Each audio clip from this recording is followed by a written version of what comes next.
ఏంట్రా ఏదో బాగా ఆలోచిస్తాండో? మన భవిష్యత్తు గురించి. ఇప్పుడు ఏమైందిరా? మన వాళ్ళు వాళ్ళ స్తోమత గురించి చదివించారు. ఉద్యోగం వస్తుందనుకుంటే ఇక్కడ నోటిఫికేషన్స్ రాక మనం వేరే రాష్ట్రాలకు పోయి బతకాల్సి వస్తుంది మామ. ఇక్కడ అమ్మా నాన్నల ఆరోగ్యం కూడా బాగాలేదు. ఇక్కడే ఉండి చూసుకోవాలా లేక వీళ్ళ దూరంగా వెళ్ళి బతకాలా ఏం అర్థం కావట్లేదు.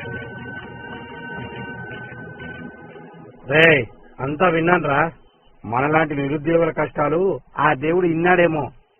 ఇన్నాళ్లకు మన కళ్యాణ దుర్గానికి ఓ కొత్త నాయకుడిని పంపించినాడు రా.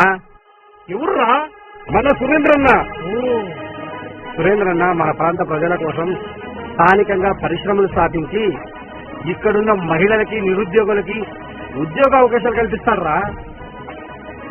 మొన్న లొకేషన్ వచ్చినాడు కదా, ఏపీఐఐసి ల్యాండ్ కమ్మతూరు మండలం సింహసముద్రం గ్రామంలో ఉంది. ఇక్కడ వనరులను ఉపయోగించుకొని అనంతపురంలో మన కళ్యాణ దుర్గాన్ని ఆటోమొబైల్ హబ్ గా చేస్తాడని హామీ ఇచ్చినారు కదా. ఇక మన సురేంద్రన్నకి రోడ్లు ఫ్యాక్టరీల గురించి బాగా అవగాహన ఉందని మనకు తెలుసు కదా. ఇక రేపటి రోజు మన టాలెంట్ తగ్గ పని మన కళ్యాణ దుర్గంలోనే. ఈసారి సైకిల్ గుర్తుకి ఓటేసి తెలుగుదేశం పార్టీని గెలిపించుకుందాం. చంద్రన్న రాష్ట్రం కోసం, సురేంద్రన్న మన కోసం, మన ప్రాంత ప్రజల కోసం. కష్టం మీద తెలిసిన మనిషిరా మన సురేంద్రన్న. ఆయన్ని గెలిపించుకుంటే ఏదోడి కష్టంలో అన్నం ఎత్తుకోతాడు.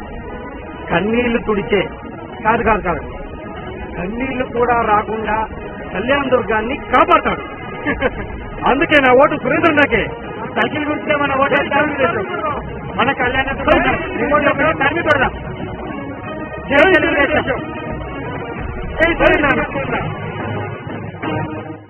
సైకిల్ గుర్తుకు ఓటేద్దాం.